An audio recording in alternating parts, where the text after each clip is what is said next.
Hi, hello, namaste. This is Boss Kunchapu. Today in this video, we are going to know about the features of object-oriented programming. So, late cheyakunda, let's get into the topic. Welcome to Boss Lectures. Topic loki velle kante mundu, I have to share one thing. Videos anni chustu unnaru kani likes and shares marchipotunnaru. And mainly videos ni ekkada skip cheyakunda end varaku chudandi. Appude meeru important points miss avakunda untaru. One more thing, by this channel you will get the strong basis on computer subjects. ఈ videos చూడడం ద్వారా మీరు softwares అవుతారు, full ప్లెడ్జ్డ్గా మీకు coding వస్తుంది అని నేను ఎలాంటి మాటలు చెప్పను. Why? Because it is just a base level. డిప్లొమాలో అన్నీ మీకు బేసిక్స్ మాత్రమే ఉంటాయి. బట్ ఒక ప్రామిస్ అయితే చేస్తాను, that is by watching this videos you will get clear knowledge about the subjects. And if you are the students of diploma and degree, you will definitely clear your semesters. So I hope share as much as possible to your friend circle who are failed in computer subjects. And ee videos valla use undi antene meer share cheyandi. So let's get into the topic. Features of OOPS, concepts of OOPS or else principles of OOPS ఇవన్నీ కూడా ఒకటే. So ఇందులో ఉండే concepts ఏంటి అని అంటే classes, objects, encapsulation, data abstraction, inheritance and polymorphism. Firstly know about the classes. Coming to the class definition, A class is a blueprint of object. So ఇక్కడ blue print అంటున్నాము, object అంటున్నాము, class అంటున్నాం. మరి ఈ క్లాస్ని clear definition మనం చూసినట్లయితే, for example house తీసుకున్నాం అనుకోండి, ఆ హౌస్ని మనం ఆబ్జెక్ట్ లాగా కన్సిడర్ చేస్తే ఆ హౌస్ని మనం కన్స్ట్రక్ట్ చేయడం కోసం ఒక ప్లాన్ ఆర్ డిజైన్ వేసుకుంటాం. ఆ ప్లాన్ ఆర్ డిజైన్నే మనం ఇక్కడ ఏమంటున్నాము, బ్లూ ప్రింట్ అన్నాం. So totally a class is a blueprint of objects. If in case ఈ డెఫినేషన్ మీకు అర్థం కాకపోతే another definition you will get clear clarity. So another definition చూసినట్లయితే a class is a user defined data type. So ఇక్కడ user defined data type అంటున్నాం. So యూజరే మనకి ఇక్కడ ఈ క్లాసెస్ని క్రియేట్ చేస్తారు. సో అది కూడా ఒక డేటా టైప్ అన్నమాట, which has data members and member functions. So ఆ క్లాస్కే మనకి ఏమేమి ఉంటాయి, డేటా మెంబర్స్ ఉంటాయి అండ్ మెంబర్ ఫంక్షన్స్ ఉంటాయి. సో ఇక్కడ మనకి data members and member functions అని చెప్తున్నాం. Data members are the data variables. So ఇక్కడ డేటా మెంబర్స్ని ఏమంటున్నాము, డేటా వేరియబుల్స్ లేదా వేరియబుల్స్ అని కూడా చెప్పుకుంటాం. అండ్ మెంబర్ ఫంక్షన్స్, ఈ మెంబర్ ఫంక్షన్స్ ఏంటి అని అంటే మెథడ్స్ లేదా ఫంక్షన్స్. నార్మల్లీ మనము జావాలో మెథడ్స్ అనే మ్యాక్సిమం యూజ్ చేస్తామన్నమాట, ఫంక్షన్స్ అని యూజ్ చేయం. సో మెథడ్లో ఏముంటుంది అని అంటే ఒక టాస్క్ పర్ఫామ్ చేసే కోడ్ ఉంటుంది. We have another definition for class. A class is also defined as a collection of similar type of objects. So it is a collection. ఇందులో మనకి ఒక collection of similar type of objects అనేటివి ఉంటాయి. So ఇది కూడా మనకి అర్థం అవ్వలేదు అని అంటే let us take an example of fruit. So ఇక్కడ ఫ్రూట్ అనేది క్లాస్ అన్నమాట. మరి ఈ ఫ్రూట్ క్లాస్కి మనం సెకండ్ డెఫినేషన్ చూసుకున్నట్లయితే డేటా మెంబర్స్ ఉంటాయి అండ్ దెన్ మెంబర్ ఫంక్షన్స్ ఉంటాయి అని చెప్పుకున్నాం. సో డేటా మెంబర్స్ అంటే వేరియబుల్స్. సో ఇప్పుడు ఫ్రూట్ క్లాస్కి ఏమేమి వేరియబుల్స్ మనం తీసుకోవచ్చు, సో షేప్ తీసుకోవచ్చు, కలర్ అండ్ టేస్ట్. సో ఈ త్రీని మనము వేరియబుల్స్ లాగా కన్సిడర్ చేయొచ్చు. అండ్ దెన్ మెంబర్ ఫంక్షన్స్ అని చెప్పుకున్నాం. మెంబర్ ఫంక్షన్స్ అంటే ఏంటి, నార్మల్గా మెథడ్స్. సో మరి ఈ ఫ్రూట్ క్లాస్కి ఏమేమి మెథడ్స్ ఉండొచ్చు అని అంటే get shape, get taste and get colour. So ఇవి మనకి మెథడ్స్ లాగా కన్సిడర్ చేయొచ్చు. సో ఐ హోప్ క్లాసెస్ అంటే ఏంటి అనేది మీకు క్లియర్గా ఐడియా వచ్చి ఉంటుంది అని అనుకుంటున్నాను. క్లాస్ అంటే సింపుల్గా మనం గుర్తుపెట్టుకోవాల్సింది ఏంటి, class is a blueprint of objects.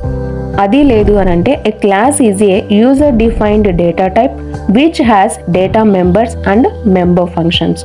So this is all about classes. And coming to the object. An object is an runtime entity with some characters and behavior.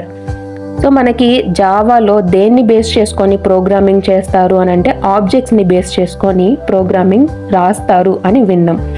So ఇక్కడ object అంటున్నాం. ఆబ్జెక్ట్ని ఇక్కడ మనము real world ఎంటిటీస్గా చెప్పుకోవచ్చు.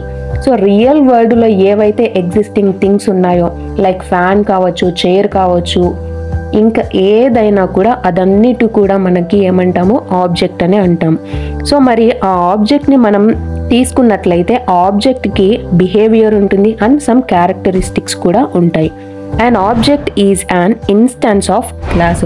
So ఇక్కడ ఆబ్జెక్ట్ని మనము instance of class అని కూడా చెప్పుకోవచ్చు. When a class is defined, no memory is allocated, but when it is instantiated, memory is allocated. So ఇక్కడ ఏం చెప్తున్నాము అని అంటే క్లాస్ డిఫైన్ చేసిన వెంటనే మనకి మెమొరీ అలొకేషన్ అనేది జరగదు. మరి ఎప్పుడు మనకి మెమొరీ అలొకేట్ అవుతుంది అని అంటే ఆబ్జెక్ట్ క్రియేషన్ అప్పుడు మెమొరీ అలొకేషన్ అనేది జరుగుతుంది. Any object consist of the following characteristics. So A object తీసుకున్నా కూడా మనకి కొన్ని క్యారెక్టరిస్టిక్స్ అనేటివి ఉంటాయి. మరి ఆ క్యారెక్టరిస్టిక్స్ ఏంటి అని అంటే state, behaviour, identity. So coming to the state, the data members or attributes of an object represents the state of the object. So ఆబ్జెక్ట్కి స్టేట్ అనేది ఉంటుంది అని చెప్పుకున్నాం. మరి ఆ స్టేట్ ఏంటి అని అంటే దాని యొక్క ప్రాపర్టీస్ లాగా కూడా మనము దాన్ని కన్సిడర్ చేయొచ్చు అనమాట. Then behaviour, member functions of the object represents the behaviour of the object. So ఇక్కడ మెంబర్ ఫంక్షన్స్ని ఆబ్జెక్ట్ యొక్క బిహేవియర్గా కన్సిడర్ చేస్తాము.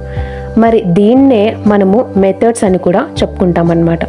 And then identity, a unique number that identifies each object while object communication. So ప్రతి object కూడా ఒక identity అనేది ఉంటుందన్నమాట. So this is all about the object. So if in case మనకు ఫ్రూట్ క్లాస్కి ఆబ్జెక్ట్స్ ఏవేవి తీసుకోవచ్చు అని అంటే ఫ్రూట్ క్లాస్లో మనకి డిఫరెంట్ టైప్స్ ఆఫ్ ఫ్రూట్స్ ఉంటాయి కదా. సో వాటినే మనం ఇక్కడ ఆబ్జెక్ట్స్గా కన్సిడర్ చేయొచ్చు. So like banana, pineapple, mango, ఇవన్నీ కూడా ఆబ్జెక్ట్స్ లాగానే కన్సిడర్ చేస్తామన్నమాట. Another concept of oops is encapsulation.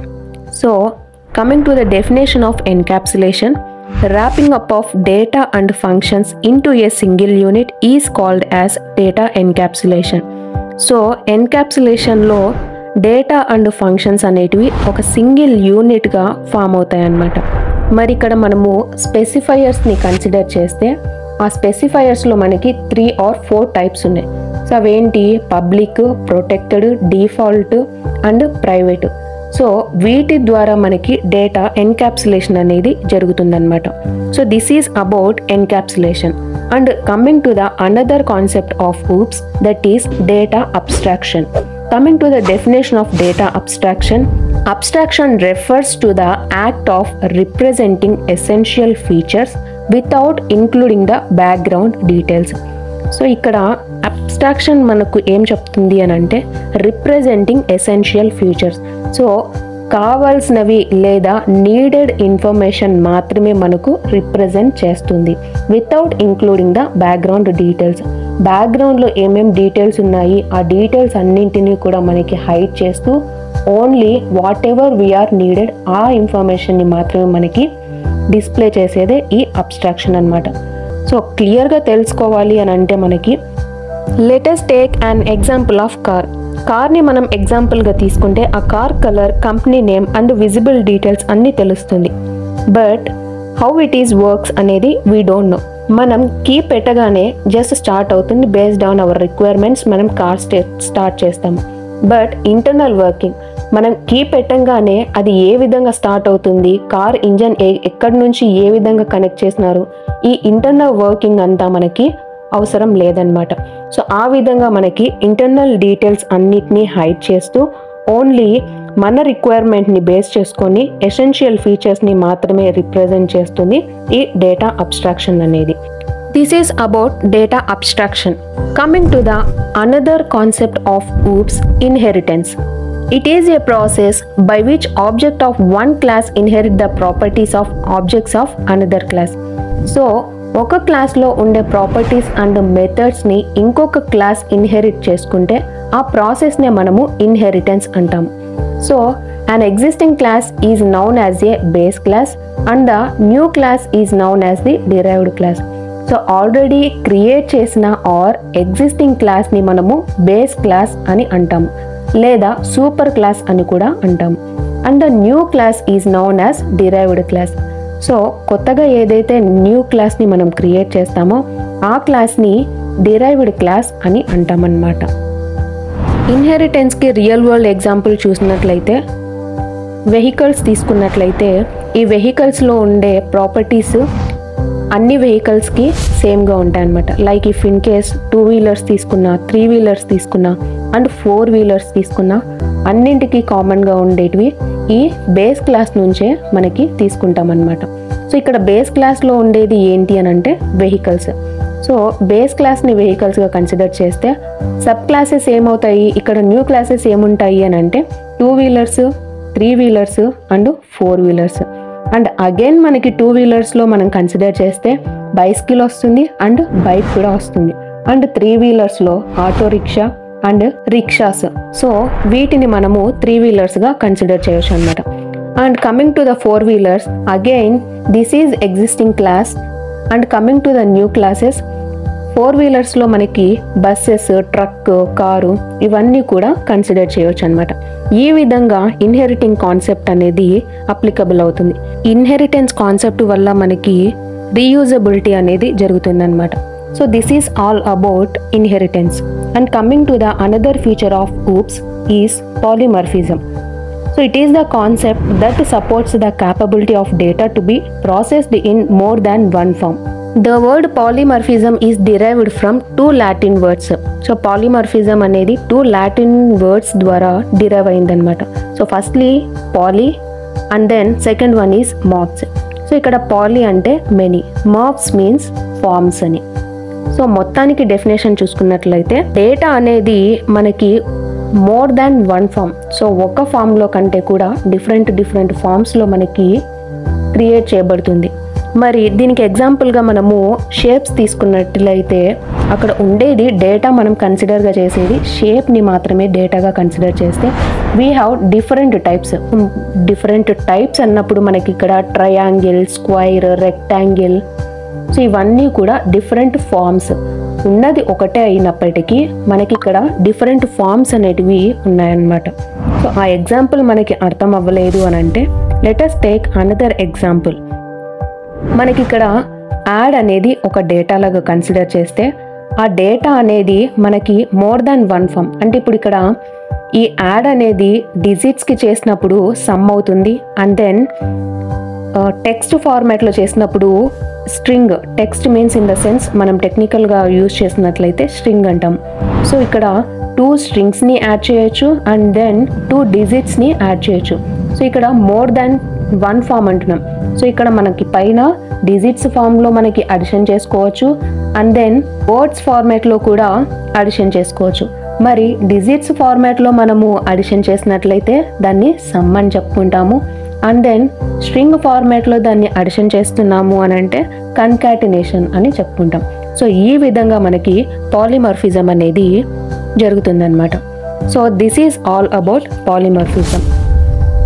I hope OOPS concepts పైన క్లియర్ క్లారిటీ అనేది వచ్చిందనుకుంటున్నాను.